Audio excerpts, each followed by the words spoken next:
Hey up. Oh, excuse me. I should have cleared my throat beforehand, shouldn't I? Hey up, it's that old Yorkshire geek here. Back again with some more news, and we're live again.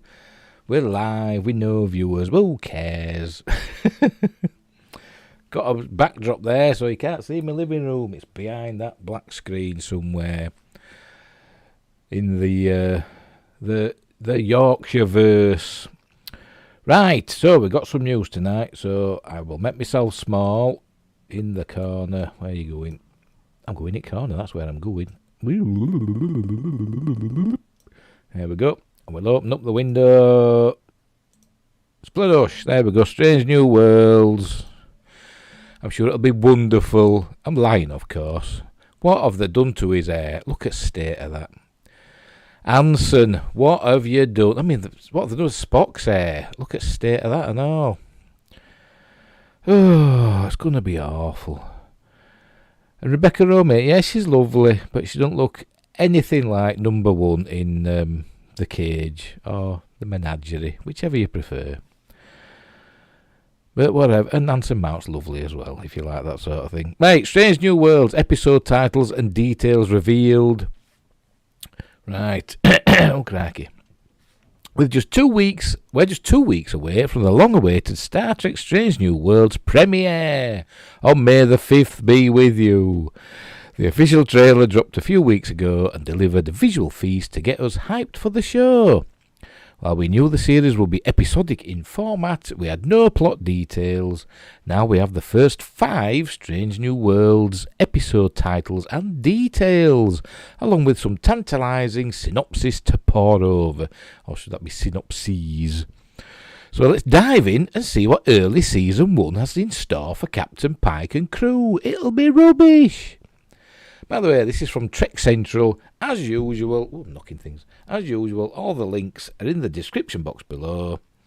And don't forget to like and subscribe. It's been a while. I forgot which way to point. To like and subscribe. It says it up there in the red. Share the videos. What's the other thing? That thing there. Hit the notification bell. That's it. So you'll be notified when I put new stuff up. Because I don't just do live shows. I do video reviews. I do Moon Knight on Wednesdays and Thursdays. I do it on Wednesdays. Wednesdays I do Moon Knight, don't I? And Fridays I do Picard. And they're both nearly finished. Only a couple of episodes, 2 or 3 episodes left of each. So that'll be done with in a few weeks. And I do drawing. I do the speeded up drawing videos because I like drawing. And stuff like that. So, give it all a look. And spread the word. And let's get some subscribers and some likes and some viewers. And we might get some live viewers eventually. One of these days. Right, off we go. And there's that picture we saw at the top. Don't know what they've done to his hair. It looks awful. The uniforms look a bit better than they did before. They're still slightly Discovery-ish on the shoulders, but they look a bit more comfortable than the ones we saw at the end of whenever they were in Star Trek Discovery. Oh, I don't know. But I don't like these. That's wrong for a start. That is not Captain Stripes. That centre band should be broken. I think that might be right for Commander. I can't actually remember. We did a video about it, didn't we, a while ago? Anyway, enough of that. So, right, Strange New Worlds is promised to be an episodic show, each episode a new adventure. Co-showrunner Henry Alonso Myers promised audiences at Mission Chicago they would introduce new aliens and new planets of the week. Of course, that doesn't mean some elements won't carry over to allow for character growth. We're trying to be true to canon.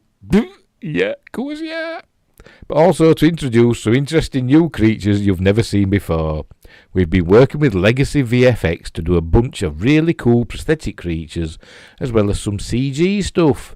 You'll be meeting new aliens. There's new aliens almost every week. Almost. Oh, right, set around 2259, the series takes place after Pike's time commanding Discovery in Season 2 of Star Trek Discovery. Captain Pike, Anson Mount, will be joined by First first official, you mean first officer, Una, number 1, Chin Riley, Rebecca Romaine, and science officer and now Lieutenant Commander Spock. Oh, right, so he's got a promotion, has he? Ethan Peck. So let's have a look. They haven't even got any stripes on there, has he? Lieutenant Commander probably be 1 stripe and then a broken one. Because they can't, they don't know what they're doing. They don't know what they're doing. Plus legacy characters, Cadet Nyota Uhura, Celia R. Gooding, who looks nothing like Nichelle Nichols, Dr. Mabenga, Babs, Olasan McCunn, and Nurse Chapel, Jess Bush, who looks like Luna Lovegood from Harry Potter. Looks nothing like Christine Chapel from the original series. And some new characters, Lieutenant Commander Laan Noonien Singh, Christina Chong, Commander Hemmer, Bruce Horak, and Lieutenant Erica Ortegas, Melissa Navia. They should have got some characters from the animated series in, shouldn't they? As like lower decks characters, like Lieutenant Erics and I can't remember, Maress, that cat lady one. Maybe they will. Anyway, right. The first half of Season 1 details have been revealed with 5 of 10 episodes, titles and basic synopses. We've also had a number of character teasers and a full trailer to give us some clues. It looked rubbish, in my opinion. So let's take a dive in and see if we can connect some dots. Right, Episode 1, Strange New Worlds, written and directed by Akiva Goldsman, which just means it'll be doubly rubbish. Remember Akiva Goldsman, I think he wrote and directed the final episode of Season 1 of Picard, and that was awful. Right, just make sure that I'm not repeating myself. Right, Captain Christopher Pike comes out of self-imposed exile to rescue an officer gone missing during a secret mission. Self-imposed exile? What the hell is that supposed to mean? And you're the captain of the Enterprise, you can't just go into exile. Who were commanding the Enterprise? I suppose we'll find out. The self-titled premiere episode doesn't sound like it's hanging around and wasting much time on introductions. The crew will dive right into a mission out of the starting blocks. We've already seen Pike in exile mode from the first teaser when he was riding his horse. I wonder if it were Tango. Don't know. Frustratingly, they give us very little other clues as to what content will be in which episode. I can't see him being in exile. What do you mean exile? Maybe the Enterprise were being refitted, and so they took some time off. A bit like when what's his face, Captain Archer took some time off after the Xindi War story, when the Enterprise, when the NX-01 were being refitted. It took some time off then, didn't it? Not much time, but enough. I forgot where I'm now. However, we do know from official episode stills that we'll see Spock on what looks like Vulcan, plus an IMDb cast listings since removed noted that this episode will be the first of 3 appearances for is it Gia or Gia? I don't know. Sandhu's iconic T'Pring character. Right.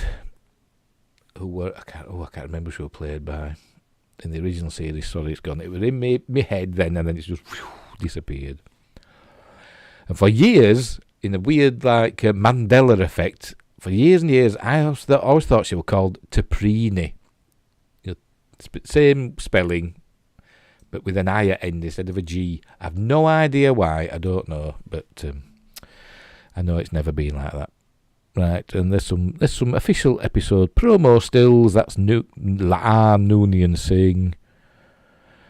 There's Pike looking out of a window. Looks very Next Generation. That set design, doesn't it? Does to me anyway. Could almost be in 10 forward. And that's Spock. Looks like he's on Vulcan there. Right, number 2, episode 2. Well, number 2 is probably more accurate. Children of the Comet, written by Henry Alonso Myers and Sarah Tarkoff. Who directed it? They're not telling us. And there's a photo of them on the comet. Bit looks. An ancient alien relic thwarts the Enterprise crew from rerouting, I'm sure they'll say rerouting, a comet on track to strike an inhabited planet. We've heard this one before, haven't we? This is an old trope. Anyway, we've already presumably seen a number of moments from this episode in various teasers. Uhura makes note that the away team were standing on a comet in her teaser, and what looks like that same away team is also shown finding an ancient alien structure and artifact, and most notably it may contain an unfortunate encounter for a red shirt, in quotes, pardon me, character. And is that another still? Can't make that out. Can we? If I click on it, will it go big? Let's see. Oh, it does. A bit bigger. Is that La Noonian Singh? It might be. There's somebody who's fallen over. Is he dead? He's dead, Jim. Who's Jim? And that's Spock, innit? That's Spock there. Are they helmets that they've taken off? 1, 2, 3, probably. You'd have thought, because they've got to have CG for CG's sake. They've all been like disappearing helmets, but no, they've taken them off. And there's obviously something in there. Is it the Easter episode? Well, no, Easter's done me now, isn't it? It'll open up and there'll be like Little Mermaid in there going, oh. Actually looks a bit like a face there, doesn't it? With 2 eyes and a bit of a mouth. Who's it going to be? Going to be rings a bell. Oh, thing off the CPU off Tron. Why am I doing that? I don't know. Because it spun round, didn't it? Master Control Program, MCP. That's what I'm thinking of. Anyway, the sets for this episode look incredible, utilising new virtual production technology. And the AI, if you heard that was Princess My Cat. She decided, I got a new record today, a new LP, vinyl LP. And it's still in the cardboard box, and it's on top of my record player. And Princess, she's decided to sit on it. You want to see? I'll show you. Can you see? Where is she? There she is, look. She's sat on my new LP. Because she's a cheeky monkey, that Princess. She is. Anyway, and the AR wall to full effect to create something exciting and visually stunning. So that's like they're using the Mandalorian and all that. They've got like big LCD screens or LED screens, or whatever the hell they are, all around them, don't they? To create a virtual set. And there's official episode promo stills. Got a lot on this one, haven't we? There's number one, and I can't remember her name, but I'm sure she's strong and brave. That's Uhura and Spock, I do believe. I could go through them. I could make them big, couldn't I? Yes, I can. So we'll go back again. There we go. So she's stunning and brave because she's got shaved sides. Uhura and Spock, and I thought they've got the department colouring.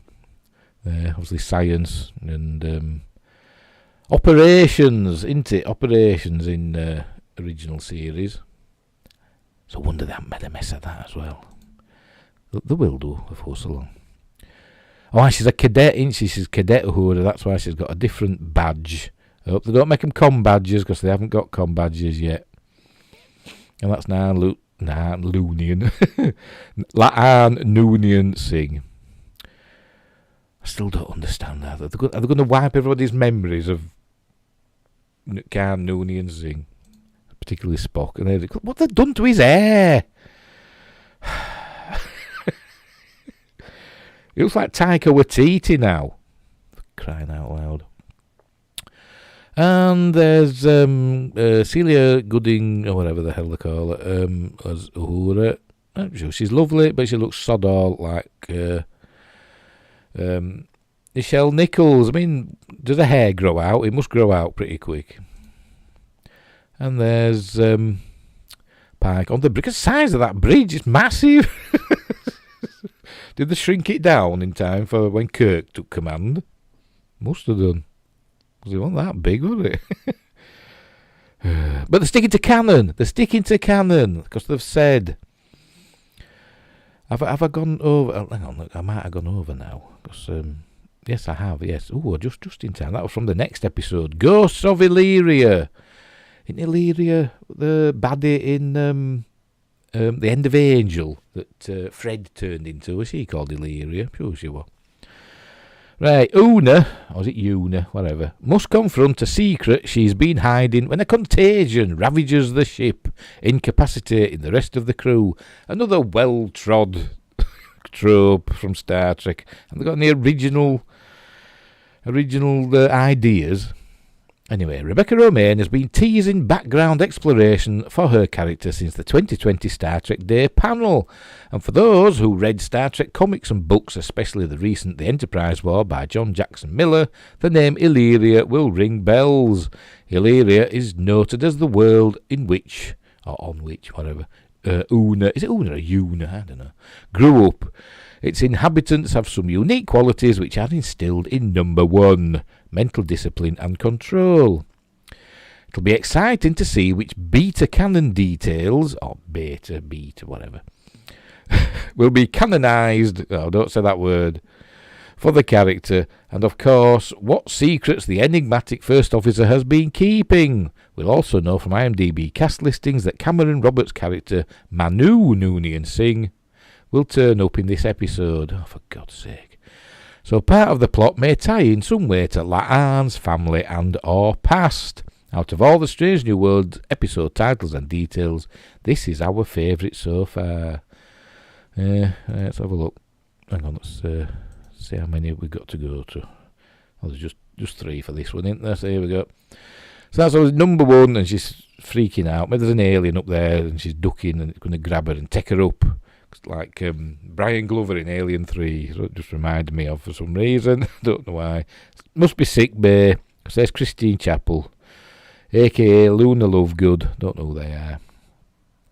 Is that Picard there on that bio bed?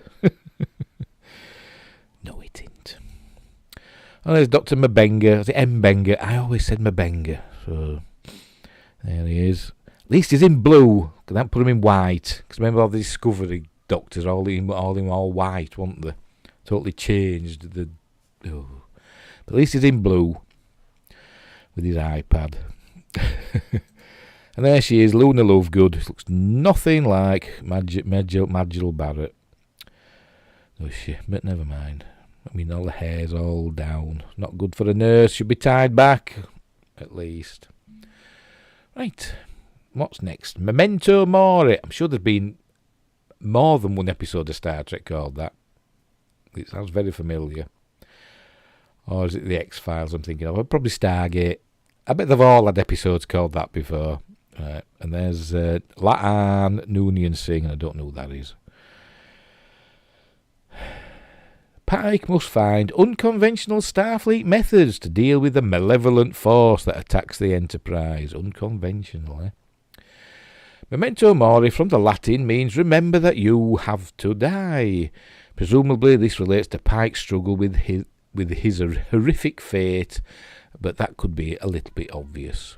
Many of the trailers have also shown Enterprise in big trouble, from phaser battles on the bridge to La'an and her security team stalking dark corridors to Nurse Chapel kicking some sort of pirate ass and unintelligible encounters with a blue alien. These scenes could all be from a single episode or several. Dunno. No bloody pictures for that is apart from that one. With this, is he a red shirt? I bet he is. I bet he's a red shirt. I know she's got a red shirt on and a scarf, but I bet he's an actual red shirt that will die. And number 5, Spock Amok. I'm sure it's referring to Amok Time, the original series episode, not Duck Amok. Where Daffy Duck had to battle against the artist of the cartoon, who turned out, spoilers, to be Bugs Bunny. Going, ain't I a stinker? Which is a great cartoon, which I do believe won an Oscar. But that's by the by. Right, Spock Amok. Oh, for Christ's sake. A personal visit causes a comedy of errors during Spock and Pike's crucial negotiations with an unusual alien species. Here we are, that looks like Vulcan, doesn't it? There they are with their, whatever they call them, thingamajigs. Ready for the, I don't know, I can't remember what they call them. But the music goes bum bum bum bum bum bum bum, doesn't it? And they've got the big green gong there. So if to pause there somewhere. Is that to pring? Could be. Don't know. Anyway, right. The title is a play on Star Trek. The original series is a mock time. There's no shortage of visual references to that iconic episode in the teasers. Again, no originality, is there? No new stories. The original listing for, I don't know how to say that name, Gia Sandhu, sorry, also notes her appearance in this episode, so no doubt T'Pring will turn up. What was the most notably interesting in the teasers during the mock references was a very odd encounter. Spock versus Spock? Is it a dream, a hallucination? Who knows? But there does seem to be some visual referencing to Spock's internal battle between his two halves. It's going to be human Spock versus Vulcan Spock, innit? And I bet one of these hasn't got pointy ears, if that's Spock versus Spock. Whatever. It's human side, it's Vulcan side. These are all the Strange New Worlds episode titles and details we have so far. Check back in the few. Blah, blah, blah, blah, blah. Where can I watch it? Well, Paramount Plus in America, Australia, Latin America, the Nordic countries, Sweden, Norway, Denmark, Finland. Plus on the CTV Sci-Fi channel and Crave in Canada. An international release information is to be confirmed. Is it going to be in the UK? Dunno. They haven't said. Could it be on Pluto TV? Dunno. To be honest, I don't really care. I mean, it looks all very lovely and nice, and the sets look cool and everything, but these stories are not tickling my fancy at all. At all. Anyway, so it'll be rubbish. It'll be rubbish. It'll look nice, but the stories will be just generic pap that's just calling back to the original series all the time instead of giving us something new. You know, but you're always moaning that they do new things. They do new things, you moan. Yes, but when they do new things, they just mess it all up, don't they, usually? So there's honouring canon, and then there's just rolling it out for the sake of it. When you think you need a bit of a ratings boost, which is what they're doing basically. Right, next up, Dune Part 2. It's not coming on, is it? There we go. Dune Part 2 release date, cast, and latest news on sci-fi sequel. Fans of Denis Villeneuve's Dune will be getting a sequel. Yes, we know that already. Denis Villeneuve's adaptation of Frank Herbert's classic novel Dune came out in October 2021, but that was only the beginning for the sprawling sci-fi adventure. The first film was released to huge box office success. Well, I don't know. Not exactly huge. Okay. Despite the pandemic, and the studio promptly confirmed a sequel that will continue to explore the conflict building on the planet Arrakis. Not in the planet, not under the ground. Well, they are caverns and stuff, but whatever. Actor Josh Brolin, who played House of Atreides War Master Gurney Halleck, and whose life was left hanging in the balance, confirmed filming would begin in July during an interview with Live with Kelly and Ryan. I presume that's some American show. Oh, there's a video of it. I won't play it because I'm not that interested. Timothy Chalamet and Zendaya. Has she got another name? Why is it just Zendaya? Has she got a surname, or is that a surname? Don't know. Is it Smith? Might be on Wikipedia. Are also due to return after the open ending of Part 1. Whether there will be more films after that depends on how successful the sequel is, and how Villeneuve tackles differences between the Dune books and his film. In the meantime, read on for everything we know so far about Dune Part 2, including its release date, returning cast members, and plot details. Right, Dune Part 2 is due to be released in cinemas on 20th of October 2023, so about a year and a half away. Filming is due to begin in July 2022. The film will receive a 45-day exclusivity window in the US for theatres only, before then being made available to stream. This is unlike Part 1, which was made available to stream in the US on HBO Max on the same day as its theatrical release. Production company Legendary Pictures and studio Warner Brothers confirmed the sequel film Dune Part 2 in October 2021. Now that Dune's sequel has been confirmed, it appears that director Denis Villeneuve won't waste any time getting the ball rolling on a follow-up. And there's the announcement, Dune Part 2.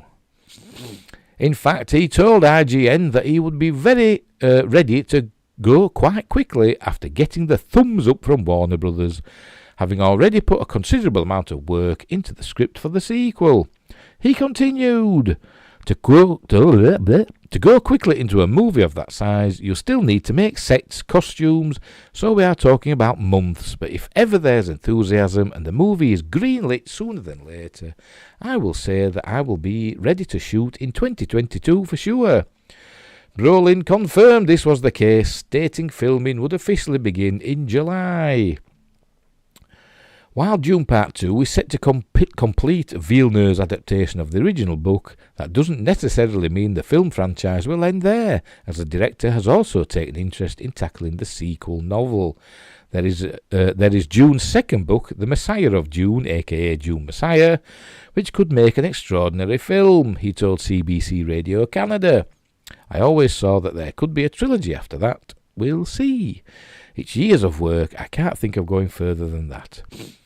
Right, we can likely expect the following cast members and characters to appear in Dune Part 2. Obviously, Timothée Chalamet as Paul Atreides, Rebecca Ferguson as Lady Jessica, Zendaya as Shani, Josh Brolin as Gurney Halleck, Stellan Skarsgård as Baron Vladimir Harkonnen, or they call him Harkonnens in this one, no, but I always said Harkonnen, but whatever.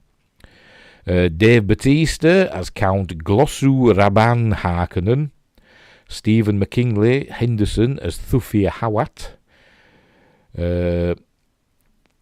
Charlotte Rampling as Reverend Mother Gaius Helen Mohiam, Javier Bardem as Stilgar, Austin Butler as Fade Rauther Harkonnen, Florence Pugh as Princess Irulan Carino, and to be confirmed as Padishah Emperor Shaddam IV Carino, and to be confirmed as Alia Atreides, who obviously is Paul's sister, because Lady Jessica, she drinks the water of life, and she was pregnant with what's his face, her husband, Duke Leto Atreides, as daughter, and the waters of life from the worms, the sandworms, mutates Alia, and she becomes super powerful. Anyway, it's all but guaranteed that Timothée Chalamet and Rebecca Ferguson will return as Paul Atreides and his mother, Lady Jessica, who narrowly escaped execution in the first film. They found refuge in a Fremen tribe that counts Stilgar, Skyfall's Javier Bardem, and Chani, Spider-Man No Way Home's Zendaya, among its number, so expect both characters to reappear in the sequel. The brutal destruction of House Atreides left the fate of some of its closest allies up in the air, but if Villeneuve stays loyal to the book, then we'll likely see more from Josh Brolin, Gurney Halleck, and Stephen McKinley Henderson, Thufir Hawat too. We can likely expect returns for the villainous Baron Vladimir Harkonnen, Stellan Skarsgård, his nephew Count Glossu Rabban, Dave Bautista, and the Emperor's truthsayer, Reverend Mother Gaius Helen Mohiam, Charlotte Rampling. On the other hand, there were some major deaths that will take several big characters out of the running for now, most notably Oscar Isaac's Duke Leto, Jason Momoa's Duncan Idaho, and Sharon Duncan Brewster's Dr. Leet Kynes. In the supporting cast, neither the traitorous Dr. Wellington Yui,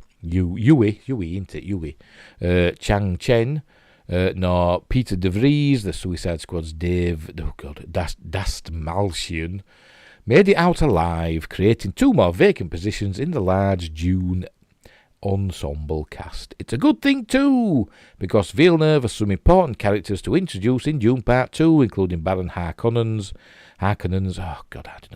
capricious nephew Fade Rauther, and the sinister Emperor Shaddam IV Carino. Another character includes Paul's unborn sister, Alia Atreides, who will likely play a major role in the sequel and was glimpsed in visions in the first film. How long does this go on for? Oh, I'm not reading all these. Look, there's all this stuff. Look, so follow the link, and there's all that information. Look about all the books as well. All the books, and how many Dune films will there be? So there you go.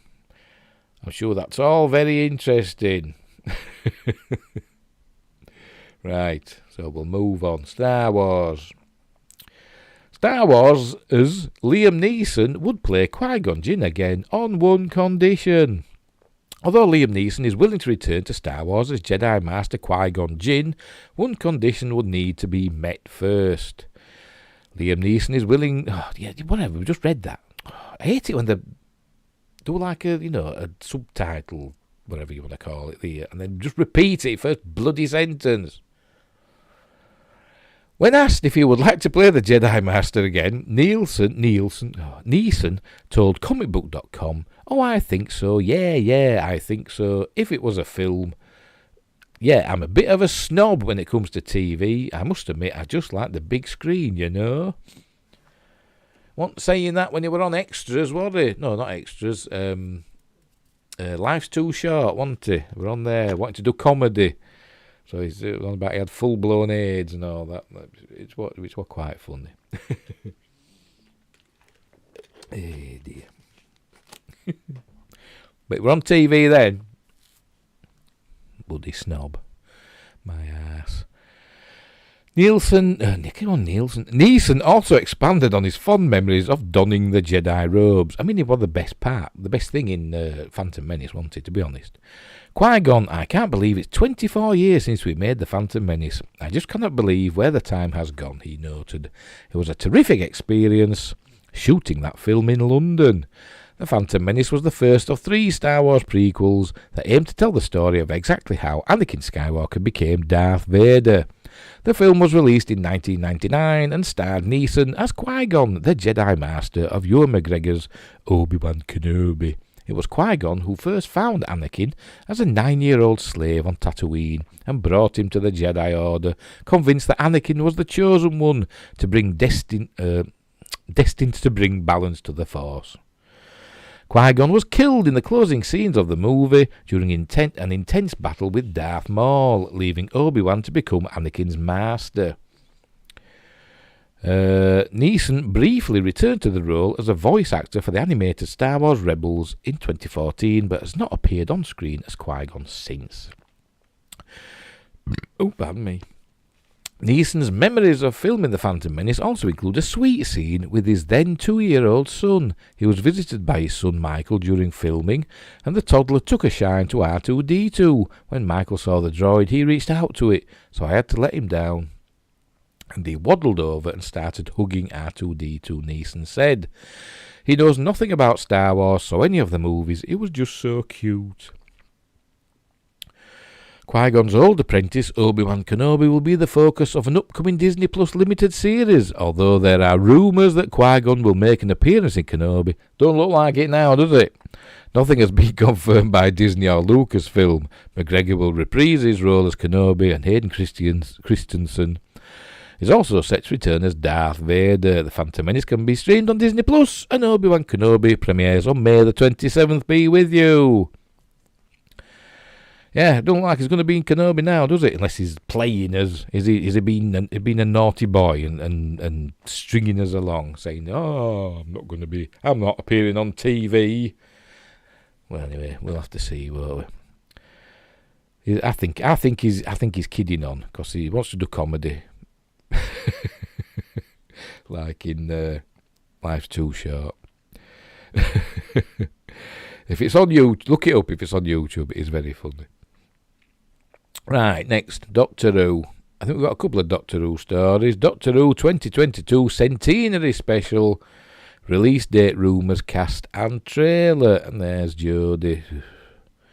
The second of Jodie Whittaker's Doctor Who specials aired over the Easter weekend, pitting 13, as in she's the 13th Doctor, unlucky for some, and their companions against returning villains, the Sea Devils, and it got 2.2 million viewers. It's the lowest, I think it's the lowest ever, I think, in this new run anyway.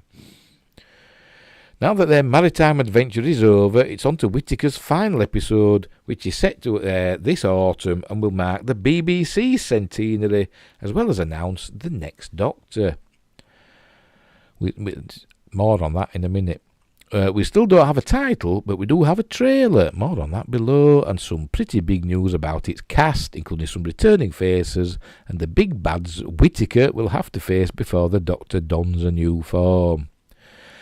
Ace, Sophie Aldred and Tegan Javanka, was it Javanka? I think it was Javanka, wasn't it? Janet Fielding will be joining the Doctor on her last outing, as will Mandip Gill's Yaz and John Bishop's Dan. Oh, they found him again, did they?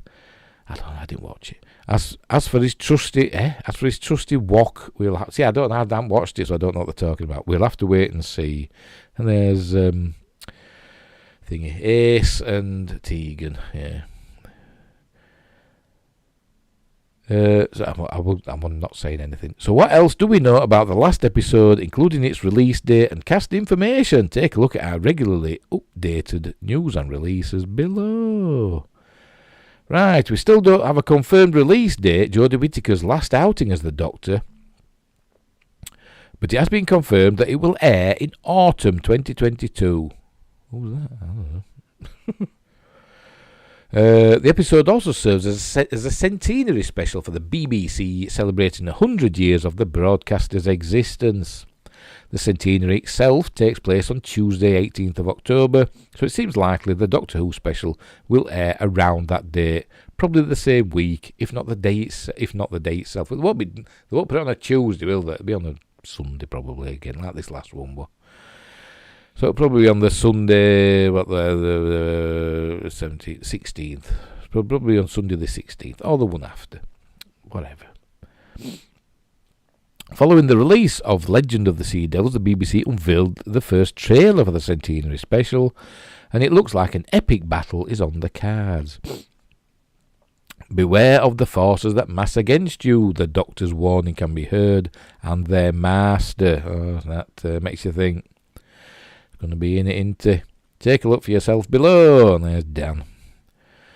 Of course, Jodie Whittaker will return as the 13th Doctor opposite Mandip Gill as Yasmin Khan. The trailer unveiled after the Easter special also confirmed John Bishop's Dan Lewis would feature. Two familiar faces will make a comeback in the special. Vinda, Jacob Anderson, and Kate Stewart, Gemma Redgrave will return after their last appearance in Doctor Who's last full series in late 2021. I didn't see it. In exciting news, the BBC has confirmed that classic companions Ace, Sophie Aldred and Tegan Javanka, Janet Fielding, will return for the final special.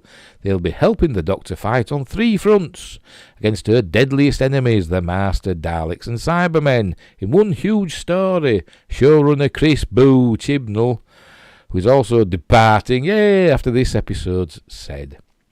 Rumour has it Bradley Walsh may make a cameo as Graham O'Brien, but he don't. After he was spotted near the filming of the show in 2021.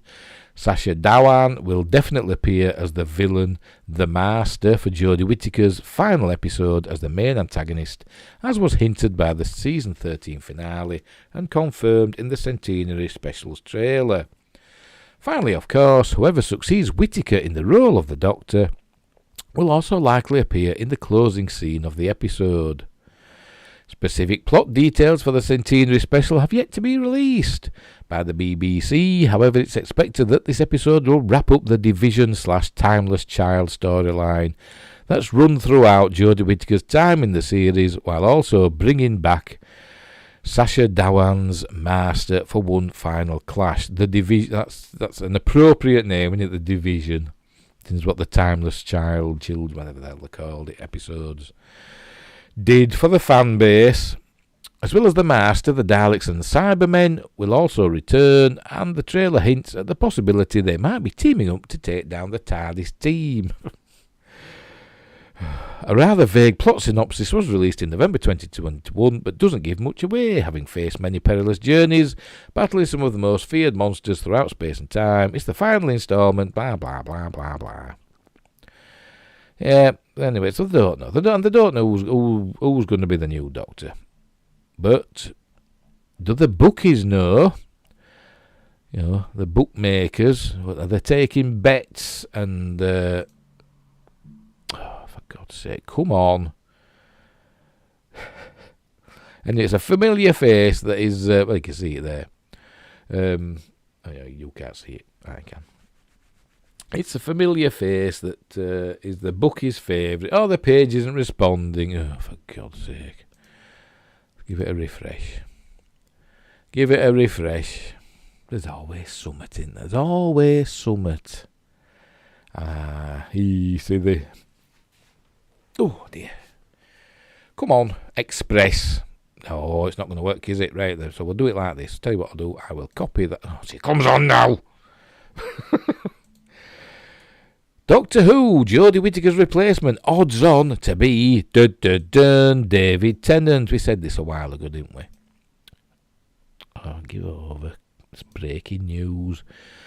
Right, I'm not going to read that because it'll repeat itself. Jodie Whittaker stepped in as the 13th Doctor Who, 13th Doctor, on the long-running BBC sci-fi series in 2017. She announced last year that she will be departing from the series this year.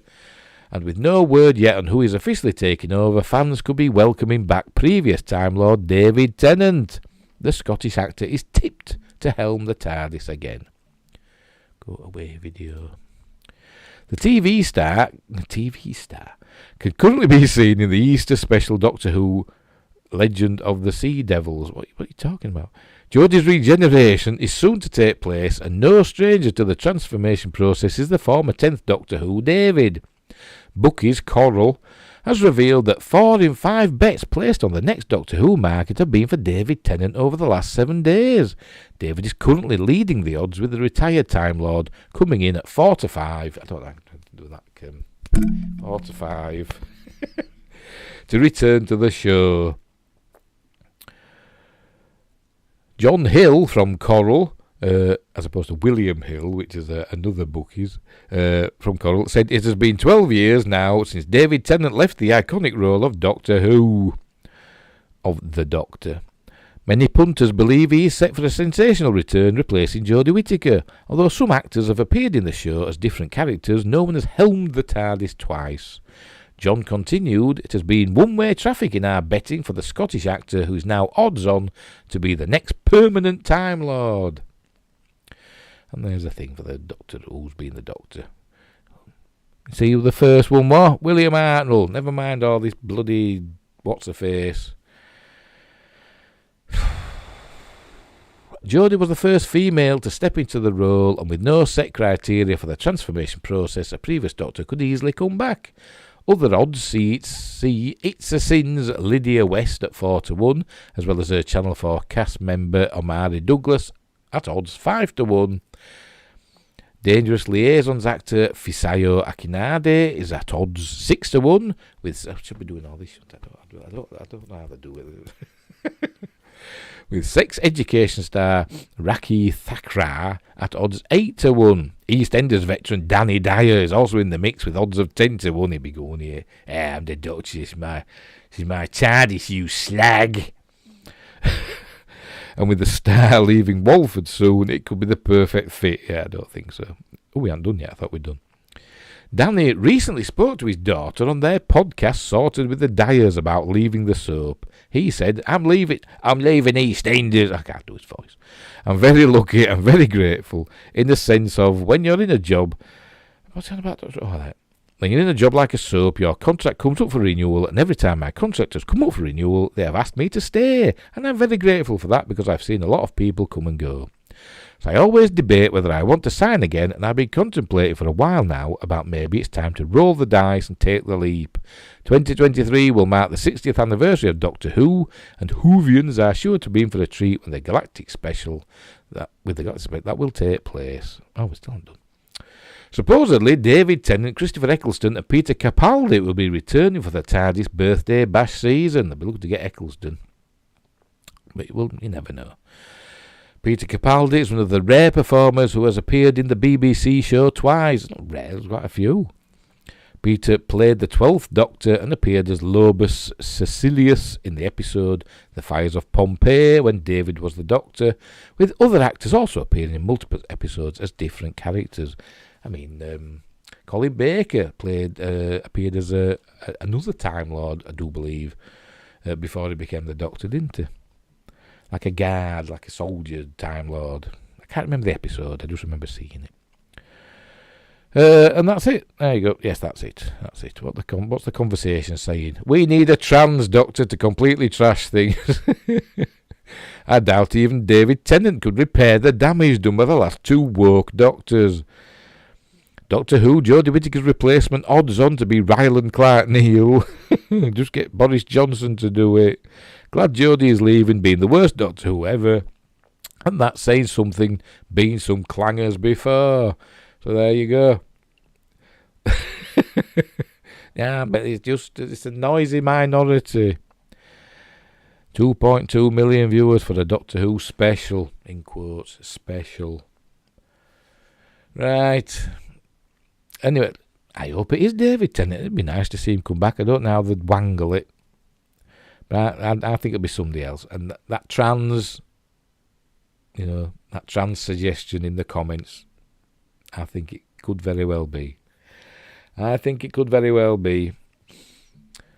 anyway, we'll see. As my mantra goes, we will see what happens. It's not that long now, is it? Autumn. We'll see who she transmogrifies into. What's the word? Regenerates. Not transmogrifies. See who she regenerates into.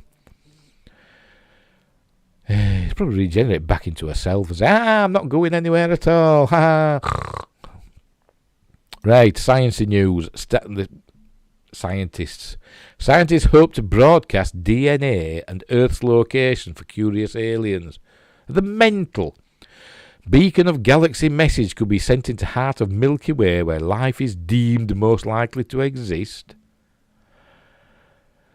Even if the aliens are short, dour, and sexually obsessed, the late cosmologist Carl Sagan once mused, if they're here, I want to know about them. He knew anyway. Said it on Dark Skies, he were a consultant to Majestic 12, wasn't he? We all know that were true.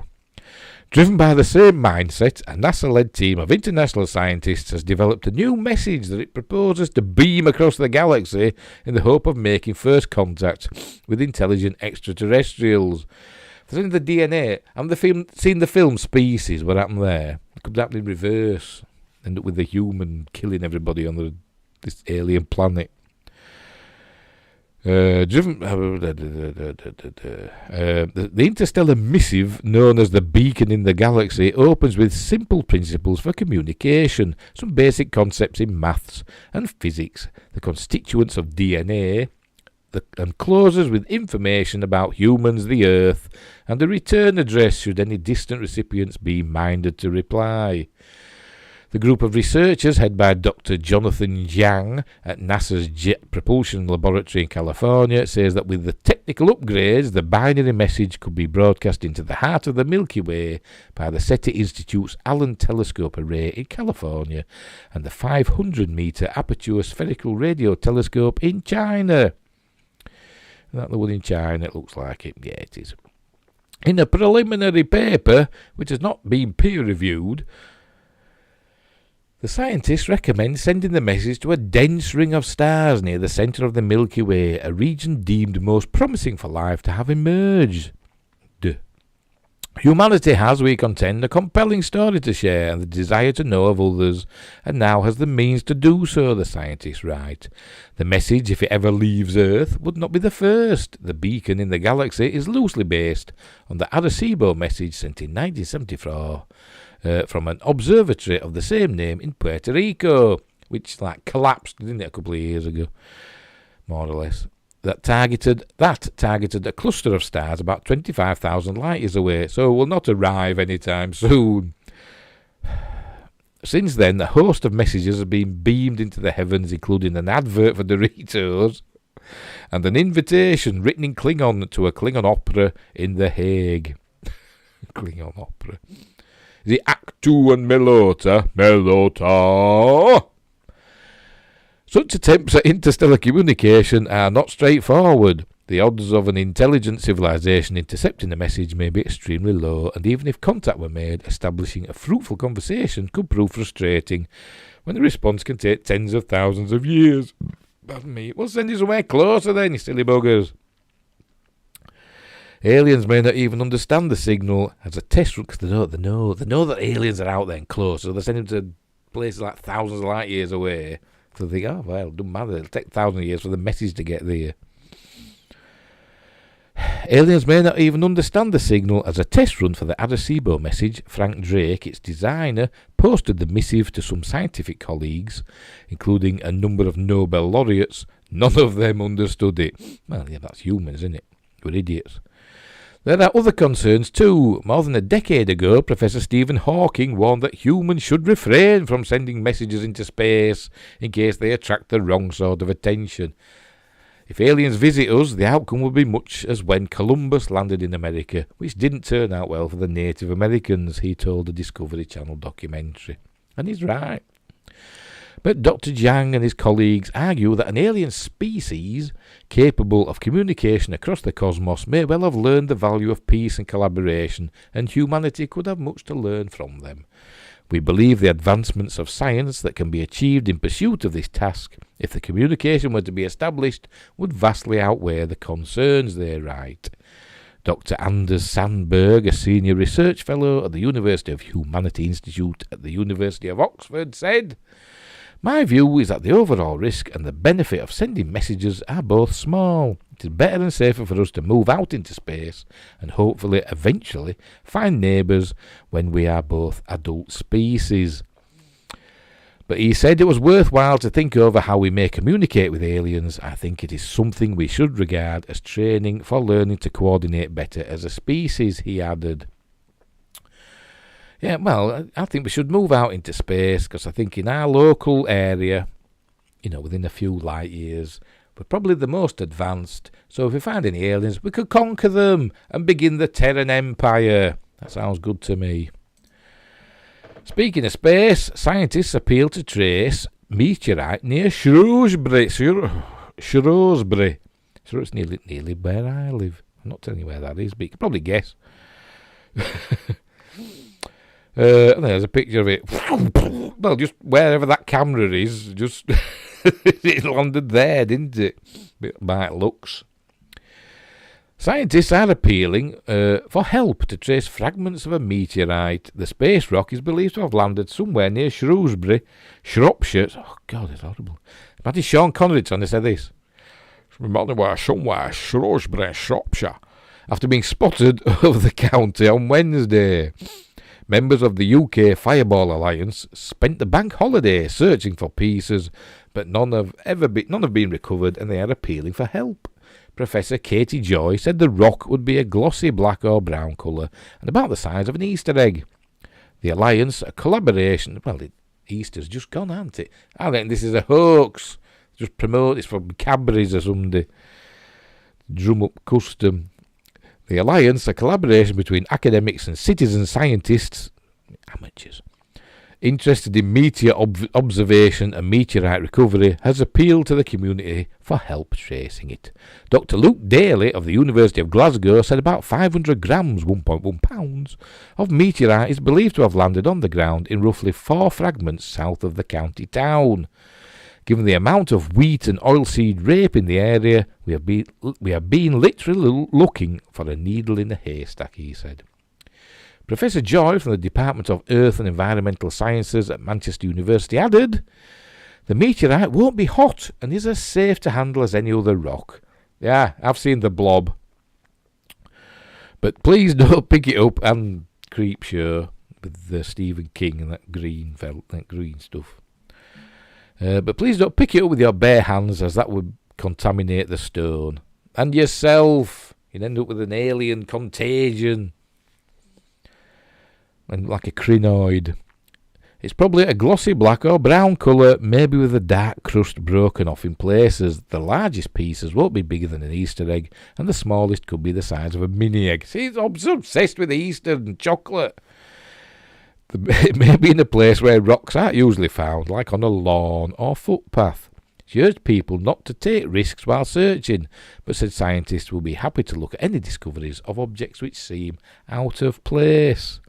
There you go. So if you live in Shrewsbury, have a look out for, brown or black or glassy-looking rocks, where you wouldn't normally see them. And it could be a piece of space rock that's been bombing around in space for billions of years, and it's just landed in your back garden, which would be cool. Right, that's it. That's your news for tonight. So there. Make myself big again. Right, so until next time. Ooh, cracky. I'm getting hungry now. What shall I have to eat? What can we have to... Ooh, I've got a meat and tatey pie that I made today. So I could have some of that, couldn't I? I'd have to warm it up though. It's a bit cold now. Anyway, I digress. I'm thinking out loud. Right, so until next time, wherever you are in the world, look after each other, and I'll see thee.